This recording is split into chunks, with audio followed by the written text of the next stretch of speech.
আসসালামু আলাইকুম। যারা বিশ্ববিদ্যালয়ে ভর্তি পরীক্ষা দিবা তোমাদের জন্য আজকের এই ছোট্ট ভিডিওটি খুবই গুরুত্বপূর্ণ।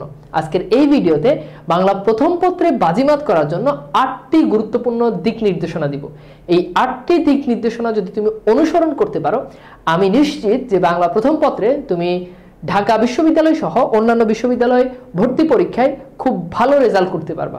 চলো দেখে নিই কি কি 8টি বিষয়ের দিকে আমাদেরকে ভালোভাবে ফোকাস রাখতে হবে। আমি আবার বলছি, আমার দীর্ঘ পড়ানোর অভিজ্ঞতা থেকে আমি তোমাদেরকে বলতেছি যে এই 8টি দিক নির্দেশনা যদি তুমি অনুসরণ করতে পারো, ইনশাআল্লাহ তুমি বিশ্ববিদ্যালয়ে বাংলা প্রথম পত্র নিয়ে তোমার আর ঝামেলা থাকবে না। সো যেই সময় রয়েছে এই সময়ের মধ্যে তোমরা এইভাবে এই 8টি জিনিসের দিকে ভালো করে ফোকাস রাখবা। তো চলো, এইখানে 8টা জিনিস চলে এসেছে যে কোন কোন 8টি জিনিসের প্রতি আমাদেরকে ভালোভাবে খেয়াল রাখতে হবে। এই 8টি জিনিস এখানে চলে এসেছে, তবে আমি প্রত্যেকটা জিনিস একটু ভেঙে ভেঙে তোমাদেরকে বুঝাই দিব, তাহলে তোমরা বুঝতে পারবা। সো প্রথম যে কাজ সেটা হচ্ছে, প্রথম যেটা তোমাদেরকে করতে হবে সেটা হলো কবিতার ছন্দ এবং উৎস মনে রাখা। তুমি যদি বিগত সালের প্রশ্ন যদি অ্যানালাইসিস করো, তাহলে তুমি দেখবা যে বাংলা প্রথম পত্র থেকে সবচেয়ে বেশি প্রশ্ন আসছে যে তুমি দেখবা যে ছন্দ থেকে, যে কোন কবিতা 18 বছর বয়স কবিতা কোন ছন্দ রচিত, তাহারাই পরমনে কোন ছন্দ রচিত, বিদ্রোহী কোন ছন্দ রচিত, সোনার তরী কোন ছন্দ রচিত, এই ধরনের কবিতার ছন্দ থেকে পরীক্ষাতে প্রশ্ন আসে। তো এটা অনেক বেশি পরীক্ষার জন্য গুরুত্বপূর্ণ। উৎস থেকে পরীক্ষাতে প্রশ্ন আসে যে এই কবিতাটি, উৎস বলতে বোঝানো হচ্ছে যে কবিতাটি কোন কাব্যগ্রন্থ থেকে নেওয়া হয়েছে, এই কবিতাটা কোন কাব্যগ্রন্থ থেকে নেওয়া হয়েছে। যেমন পরীক্ষাতে অনেকবার প্রশ্ন আসে বিদ্রোহী কবিতাটি কোন কাব্যগ্রন্থ থেকে নেওয়া হয়েছে, এটা পরীক্ষাতে অনেকবার প্রশ্ন আসে। তো এই প্রশ্নের উত্তর আমাদেরকে করতে হলে আমাদেরকে জানতে হবে যে এটার উৎস বা কবিতাটা কোন কাব্যগ্রন্থ থেকে নেওয়া হয়েছে। ওকে, এরপর হচ্ছে কবিতার প্রথম কোন পত্রিকায় প্রকাশিত হয়, এটা আমাদেরকে জানতে হবে যে কবিতাটি কোন পত্রিকায়, যেমন বিদ্রোহী কবিতাটি প্রথম কোন পত্রিকায় প্রকাশিত হয়েছে, বিলাসী গল্প প্রথম কোন পত্রিকায় প্রকাশিত হয়েছে। এই প্রশ্নগুলো পরীক্ষাতে অহরহ প্রশ্ন আসে। তাহলে এই দুটো জিনিস একেবারে, এগুলো পড়তে তোমার সর্বোচ্চ সময় লাগবে আধা ঘন্টা।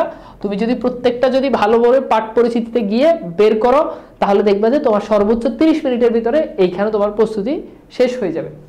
এরপর বলা হচ্ছে গুরুত্বপূর্ণ উক্তি ও অন্যান্য তথ্য।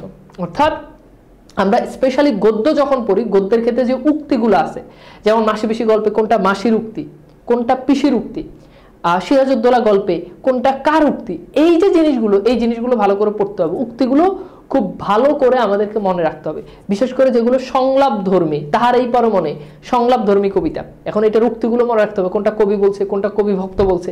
এই উক্তিগুলো পরীক্ষার জন্য ভীষণ ইম্পর্টেন্ট।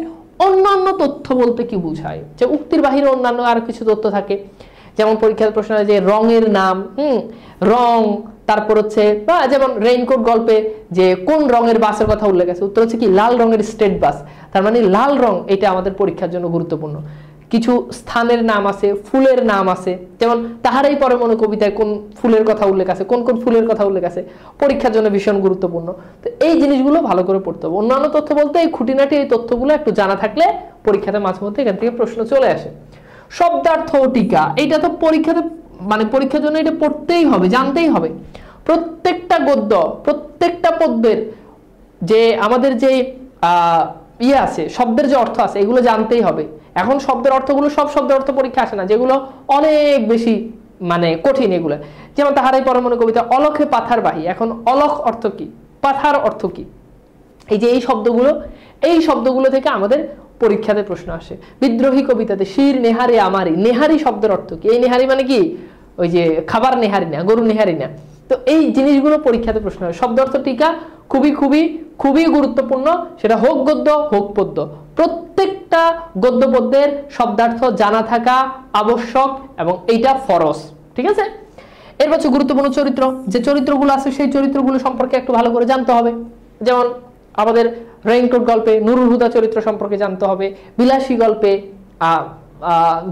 আমাদেরকে জানতে হবে ন্যাড়া চরিত্র সম্পর্কে, মৃত্যুঞ্জয় চরিত্র সম্পর্কে, বিলাসী চরিত্র সম্পর্কে, বিলাসী সম্পর্কে কোন কোন তথ্যগুলো দেওয়া আছে, অপরিচিতা গল্পে অনুপম সম্পর্কে কোন কোন তথ্যগুলো দেওয়া আছে, এগুলো ভালো করে জানতে হবে।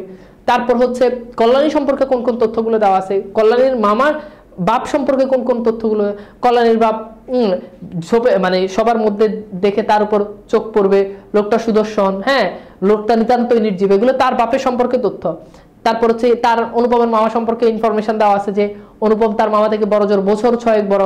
তো এই যে গুরুত্বপূর্ণ চরিত্রগুলো সম্পর্কে আমাদেরকে ভালো করে জানতে হবে। অনুপমের বাবা সম্পর্কে বলা আছে, অনুপমের বাবা উকিল ছিল, ওকালতি করিয়ে প্রচুর টাকা রোজগার করছে, খাওয়ার নিমেষ মাত্র সময় পান নাই। এই যে ইনফরমেশনগুলো, চরিত্রগুলো সম্পর্কে জানতে হবে। লাইন সমূহের বিন্যাস, অনেকেই আমাকে বলে ভাইয়া আমি একটু ডিটেলস বুঝাচ্ছি যাতে করে তোমাদের বুঝতে সমস্যা না হয়, এখন থেকে যাতে একটু গোছানো হইতে প্রস্তুতি নিতে পারো, এই জন্য একটু সময় নিব তোমাদের থেকে। ঘটনা সমূহ মানে লাইন সমূহের বিন্যাস, এই লাইন সমূহের বিন্যাস মানে অনেকে আমাকে বলে ভাইয়া আমরা যে পড়বো আমাদেরকে কি ভাইয়া কবিতার কি পুরোপুরি মুখস্থ করতে হবে? এখন তোমরা এই প্রশ্নটা কেন করো? তোমরা এই প্রশ্নটা এই কারণে করো যে ভাইয়া কবিতার লাইন থেকে মাঝে মধ্যে প্রশ্ন আসে, এই লাইনের পর এই লাইনের পরের লাইন কোনটা, বা এই লাইনের আগের লাইন কোনটা। এখন এইটা জানার জন্য আমি বলবো না যে তোমাকে কবিতা মুখস্থ করতে হবে, বাট এইটা জানার জন্য তোমাকে যেই কাজটা করতে পারো সেটা হচ্ছে তুমি হচ্ছে লাইন সমূহের বিন্যাস মনে রাখতে পারো। অর্থাৎ বিদ্রোহী কবিতাটা তুমি যদি খুব ভালো করে যদি পড়ো, অনেকবার যদি পড়ো, তাহলে তুমি দেখবা যে কোন লাইনের পর কোন লাইন, এটা অটোমেটিক তোমার মাথায় সেট হয়ে যাবে। একেবারে তোমাকে পুরো বিদ্রোহী কবিতাটা মুখস্থ করতে হবে এটা না। কথা কি বুঝাইতে পারছি তোমাদেরকে? তাহলে এই লাইন সমূহের বিন্যাস মানে বুঝাচ্ছে লাইন, কোন লাইনের পর কোন লাইন, এই সেন্সটা মাথায় থাকে। একটা লাইন পড়ার পর এর পরের লাইনটা এইটা হইতে পারে, জাস্ট এটা ধরতে পারলেই হবে। আমি বলছি না মুখস্থ করতে হবে, বাট কোন লাইনের পর কোন লাইন এটা ধরতে পারলে হবে। কঠিন লাইনের ব্যাখ্যা, সহজ লাইনের ব্যাখ্যা করা লাগবে না। সিলেবাস তোমাদেরকে কি করলাম, ছোট করে দিলাম, সাজেশন দিয়ে দিলাম। কঠিন লাইনের ব্যাখ্যা পড়া লাগবে, যেই লাইনটা খুব মানে দুর্বোধ্য, এটার ব্যাখ্যা পড়া লাগবে। যেমন রাশিয়ার আছে জেনারেল উইন্টার, আমাদের আছে রাশিয়ার আছে জেনারেল উইন্টার, আমাদের আছে মনসুন। এখন এটা মানে কি, উইন্টার মানে কি বুঝাচ্ছে, আমাদের মনসুন মানে এটা কি বুঝাচ্ছে, এই যে লাইনটা, এটা পরীক্ষার জন্য ইম্পর্টেন্ট, এটা পরীক্ষার জন্য ইম্পর্টেন্ট, ঠিক আছে। তারপর হচ্ছে অপরিচিতা গল্পে যেমন বলা হয় যে শিশুকালে আমার চেহারা লইয়া, মানে ছোটবেলায় তার চেহারা লইয়া শিমুল ফুল এবং মাকাল ফলের সাথে তুলনা করছে। এই লাইনটার ব্যাখ্যা আমাদেরকে জানতে হবে, শিমুল ফুল কি, তারপর হচ্ছে মাকাল ফল কি।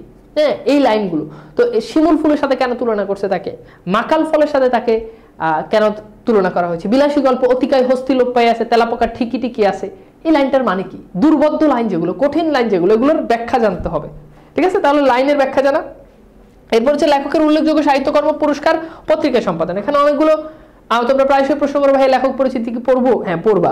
উল্লেখযোগ্য সাহিত্যকর্ম, উল্লেখযোগ্য সাহিত্যকর্ম মানে কি, যেই সাহিত্য, যেমন লেখকের প্রথম কবিতা, লেখকের প্রথম উপন্যাস, লেখকের প্রথম কাব্যগ্রন্থ, এগুলা। তারপর হচ্ছে লেখকের সবচেয়ে যেটার জন্য লেখক বিশেষ কোনো পুরস্কার পাইছে, যেটা অনেক বেশি ফেমাস, এই ধরনের, কিংবা কোনো একটা কাব্যগ্রন্থের কোনো একটা কবিতা অনেক বেশি ফেমাস, যেমন জসীমউদ্দিন, জসীমউদ্দিনের থেকে অনেক কিছু আছে, কিন্তু জসীমউদ্দিনের একটা বিখ্যাত কবিতা আছে কবর কবিতা। কবর কবিতা কার রচনা, পরীক্ষাতে প্রশ্ন আসতে পারে। আবার কবর যেহেতু বিখ্যাত, তাহলে কবর কোন কাব্যগ্রন্থের অন্তর্গত, এটা পরীক্ষাতে প্রশ্ন আসতে পারে। এই ধরনের জিনিসগুলো ভালো করে পড়তে হবে। লেখকের পুরস্কার, আদমজী পুরস্কার, বাংলা একাডেমি পুরস্কার, তারপর হচ্ছে ডিলিট পুরস্কার, এই ধরনের পুরস্কারগুলো থেকে পরীক্ষাতে মাঝে মধ্যে প্রশ্ন আসে। পত্রিকায় সম্পাদনা, কোন কোন কবি কোন পত্রিকাতে সম্পাদনা করছে, নজরুল কোন পত্রিকাতে সম্পাদনা করছে, রবীন্দ্রনাথ কোন পত্রিকাতে সম্পাদনা করছে। অর্থাৎ যারা পত্রিকায় সম্পাদনা করেছে তাদের সম্পর্কে খুব ভালোভাবে জানতে হবে কোন কবি কোন পত্রিকাতে সম্পাদনা করছে। এছাড়াও কবিদের সম্পর্কে টুকটাক যে ইনফরমেশনগুলো অনেক অনেক বেশি জরুরি, সেগুলো সম্পর্কে জেনে নিবা। আশা করি আমার পড়ানোর ছোট্ট তোমাদেরকে আমার পড়ানোর অভিজ্ঞতা থেকে তোমাদেরকে আমি একটা ছোট্ট সাজেশন দিতে পেরেছি এবং একটা গোছানো তোমাদেরকে ফরম্যাট দাঁড় করিয়ে দিতে পেরেছি, যাতে করে তোমরা ইনশাআল্লাহ, আমি আশা করি যে তোমাদের এই ভিডিওটা দেখার পর তোমাদের প্রথম পত্রের প্রস্তুতিটা আরো অনেক বেশি গোছানো হবে, আরো অনেক বেশি সাজানো হবে। তো এই ক্লাসটা কেমন লেগেছে অবশ্যই জানিয়ে দিবা। সবাই ভালো থাকবা, সুন্দর সুস্থ থাকবা। আজকের মতো বিদায় নিচ্ছি, আল্লাহ হাফেজ।